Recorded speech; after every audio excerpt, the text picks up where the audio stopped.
Hello, lovelies. Every time I start a new art project, I like to select my color palette, and it's limited, meaning I have literally 5,000 paints, but here's the paints that I selected for this project. And notice they're all different brands, and some are liquid, fluid. This one's multi-surface, I don't know. But anyway, I bought these are new. They're a little bit pricier. I had just bought cheap acrylics before, and then as you start to learn more about technique and art, then you realize that, yeah, paint and paintbrushes and papers matter. But in the meantime, yeah, use what you got, you know? So I bought some new ones because I really liked these colors and these ideas, but I had these already, and I don't know if it's 100 years old, but it still isn't dried up, so I'm using it. It says it's multi-surface, but honestly, I don't even know. I think we bought some at one point for a dishwasher safe project. So anyway, you can see I put them in order here. I like to document them. I have my art journal, so you know, all kinds of notes and things like that I take. But when I start a new class, I write down, you know, the date, and then I test the colors. Sometimes I'll detail these all out too, so you know the brand and whatever. But anyway, I was just sampling the colors, so I wanted to show you why and then what I did with that. So here's my paints, and I'm gonna move those out of the way. And then I did jelly printing, so if you don't know what that is, I'll show clips of that, but mine's really messy, but this is a jelly pad, and see, it's literally jelly.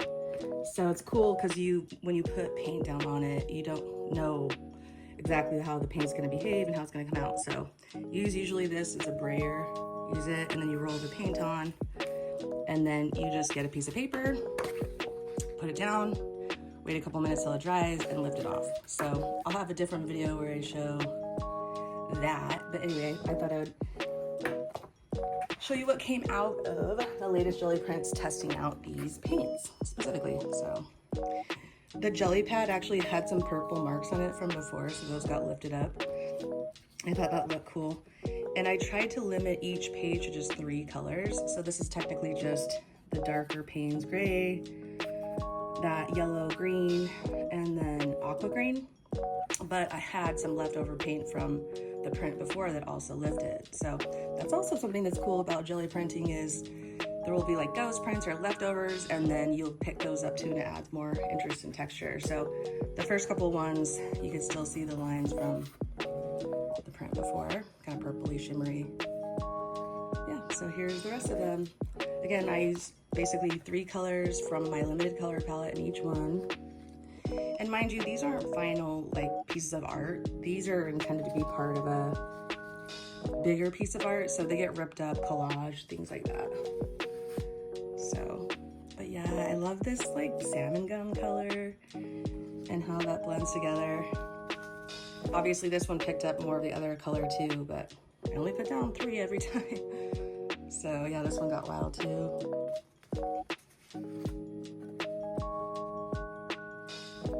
The greens, and I try to go like more monochromatic. I actually had ordered a different paint, but I kind of like that color. It's like a buff or a nude tone. The one I got was parchment. This was look like parchment paper. But yeah, I like this Payne's gray. It looks more like a blue to me. Yeah, and some of them are just cool as they are. Like, I like this one.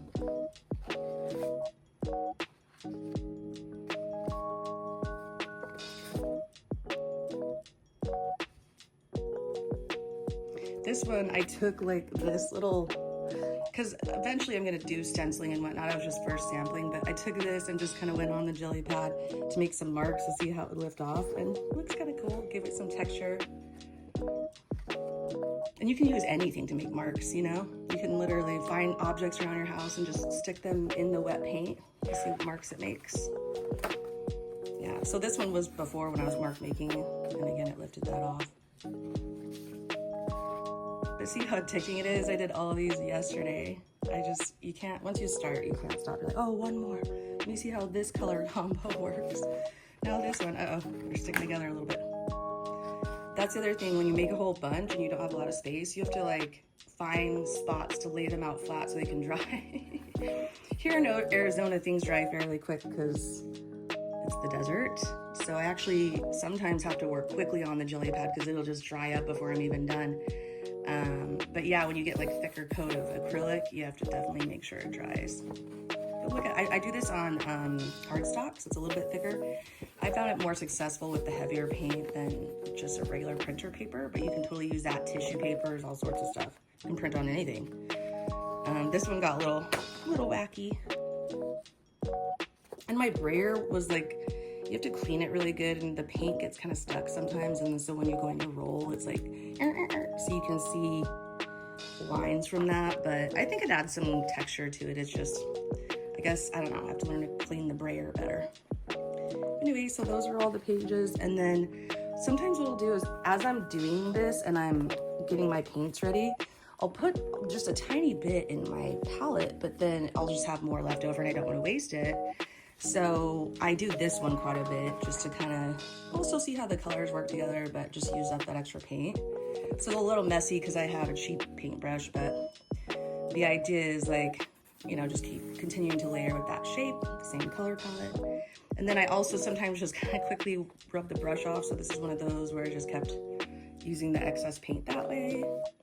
And then the brayer, I always keep printer paper nearby, so then when I'm rolling it off, I roll it on a printer paper, and sometimes those turn out really cool too, and they'll end up, you know, having some great colors and be usable for something. So I save these too, so nothing gets wasted. All right, that's it. Enjoy.